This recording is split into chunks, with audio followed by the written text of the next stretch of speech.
Even in the most politically neutral films about the Battle of Thermopylae, the Persian king Xerxes is portrayed as a tyrant.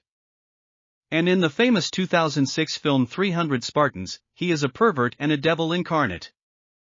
Things got to the point that in Iran, they threatened to prosecute the Brazilian actor who played this character. And the most ardent people publicly discussed the need to put a reward on his head. But was Xerxes so bad in real life? The problem is that the ancient Greeks became the inventors of political propaganda and did not hesitate to dunk all their opponents on the ideological front. Therefore, numerous European sources paint the darkest picture of Xerxes' personality, in contrast to the few Asian ones.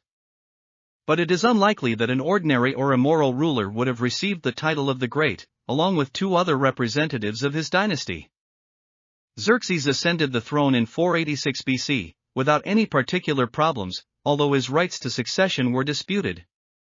He, like his father, was a representative of the junior line of the royal Achaemenid family and was not a direct descendant of the founder of the empire in the male line.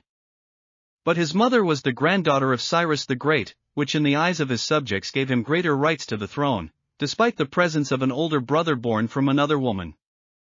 Having received power, Xerxes initially had to deal with many problems inherited from the Pope.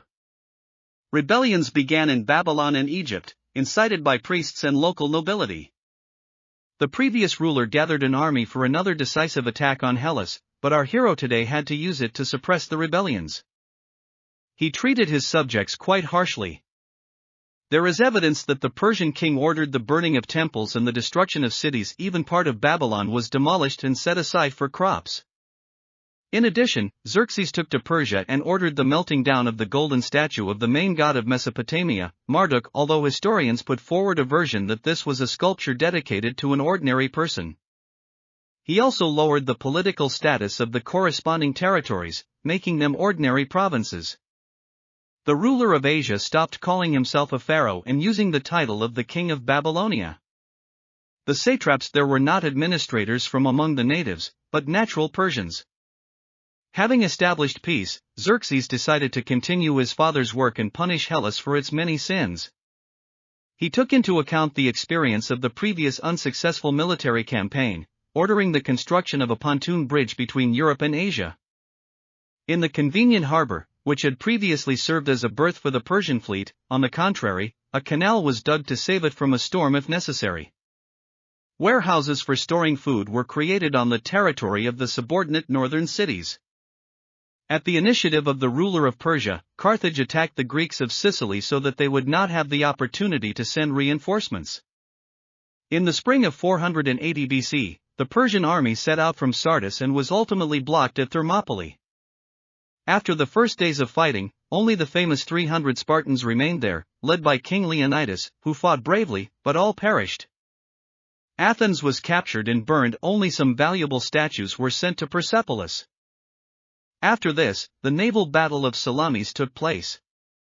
From the continental side, Xerxes and his entourage watched the fleets, while the evacuated Athenians, who would have been enslaved in the event of their defeat, watched attentively from the island. However, the Persians, locked in a natural harbor, had no opportunity to maneuver, and were therefore defeated. After this, Xerxes was forced to return to Asia with a significant part of the troops. Either he feared the impossibility of escaping in case of failure, or a new uprising in Babylon required his personal attention. His confidant Mardonius remained in charge. But in the Battle of Plataea, which took place the following year, the Greek phalanx again proved its tactical superiority. And at Mycale, the Hellenes finished off the remnants of the enemy fleet. However, Persian contingents remained on many islands of the Aegean, as well as in Macedonia and Thrace, i.e., on the approaches to Greece proper. It took about 30 years to drive them out. However, the Achaemenid state remained powerful, and Xerxes devoted the rest of his reign to numerous building projects, completing all the palaces and temples that his father had begun. He ruled his subjects fairly and firmly, earning them the reputation of being the Great. At the same time, he was inflamed with passion for his own daughter-in-law, the wife of his younger brother. But the honest woman refused him intimacy, and then the king began an affair with her daughter. The brother was forced to take his loved ones and flee to the east, but unrest began at court. In the end, Xerxes was stabbed to death by his own confidants, and his son inherited the throne.